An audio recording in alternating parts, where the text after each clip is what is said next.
Hi folks. Hi Scott. Now some of you might not know who Scott Duncan is. I'd like to ask you to do this. Imagine Sheldon Cooper, who instead of studying physics, studied law. Now multiply his ego 100-fold. Increase his level of narcissism and decrease his abilities to interact with his fellow man, and you've got someone like Scott Duncan. He's a very intelligent man, I'll give him that. He's an asshole, and I'm sure he would agree with me. Recently, not so much recently, about 6 months ago, it came to my attention he was telling people that I was lying by omission, and I had no idea what he was talking about. I read an article he posted where he explained, and what I had been told was that I was lying by omission by not telling people what the term "this note is legal tender," which you'll find on your money, that I have not been telling people what it means. Now he told me, I heard about that and I did some research, I looked at it, I still had no flippin' idea what the hell he was on about and what he was talking about. So then I read a larger posting from him on Facebook in a group called the Tender for Law, where he does explain it, and now I'm starting to see where he's coming from. Now, let me tell you something, a little something about Scott Duncan. He refuses to accept that he's wrong. He is never wrong in his mind, and I mean never. He never expresses an opinion. It's always fact, and he always has evidence to back it up. Therefore, he is never wrong. But I'm here to tell you, he's wrong twice. Now, the words, "this note is legal tender," from what I understand, his argument is that the term "this note is legal tender" means that it is an offer to engage in a contract which, if accepted, creates obligations and liabilities, responsibilities, and that I have not been telling you about this, and therefore every time you use money itself, you are accepting obligations which I am not telling you about. That's his argument. His belief that I am lying by omission is based upon the presumption that I believe what he believes, that the term "this note is legal tender" means it's an offer to contract. I don't believe that's the case.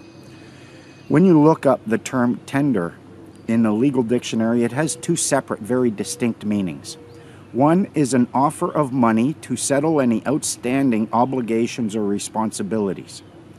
The term "this note is legal tender" used to be "this note is legal tender for all debts, public and private." You'll still find those words on on older notes. The newer notes or bills, they don't have that. They just have "this note is legal tender." Now the other definition, and bear in mind, there's only one here which is applicable. You're not going to be able to accomplish both of these with this one.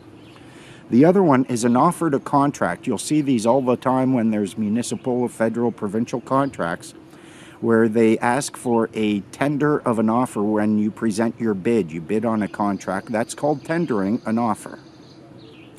His belief that the term "this note is legal tender" means that we are extending an offer is, in my book, fallacious because it's lacking a very simple word, and that is the indefinite article "a." If it said "this note is a legal tender," then perhaps he would have a foot to stand on. Secondly, here's the thing. Tenders for contract, offering to engage in a contract, it requires an intent to contract. There must be a meeting of the minds. No one can claim that you're entering into a contract, a lawful contract anyways, merely by the fact that you're using money when you are not clearly, specifically, and intentionally extending an offer to contract. The other thing is, let's say we go to a restaurant, we have a burger and a beer, I now have an obligation to pay. If I give them money that says "this note is legal tender," and the waitress is happy and I walk away, my obligation to them has been satisfied. And yet, I am not in any further contract with them. I've also read court documents, court rulings, where a judge ruled, I believe this was in Ontario Superior Court of Justice, that use of money created no joinder with any third party, specifically not the party who created it. That just because the Queen's image was on the note does not mean that she is a party to the contract, and that just because the Bank of Canada printed the note doesn't give them any say in that transaction.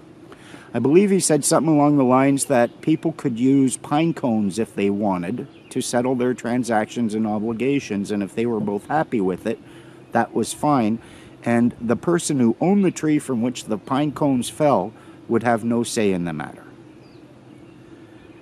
So that if it is an offer to contract instead of a settlement of an obligation, then that means the original obligation is never settled and you're incurring further obligations. And yet, I can go into a bar, have a burger and a beer, pay, walk away, have zero obligations. He's mistaken in the fact that he fails to see that the lack of the word a in there means that it is a noun and not a verb. If it said this note is a legal tender, then perhaps he would have an argument. But the fact that it says this note is legal tender and you can use it to settle your obligations and responsibilities and financial debts means that the definition being used is not the offer to contract, it is the offer of payment to settle the obligation to close a contract, not open up a new one. So that's where he was wrong the first time. Now, of course, we could argue that that's just my legal opinion versus his, and since he never carries any legal opinions, it's always just fact. If you want to prove him wrong, ask him about the indefinite article A and how it's not found in those words. This note is legal tender is far different from this note is a legal tender. You're mistaken on that, Scott. Now, this led to an even greater mistake in my book. He claims that me failing to share this information with you is evidence of my intent to cause harm to you, to either Canada in general, the people of Canada, or the people who are trying to study the law so that they can avoid what they see as a growing oppressive government.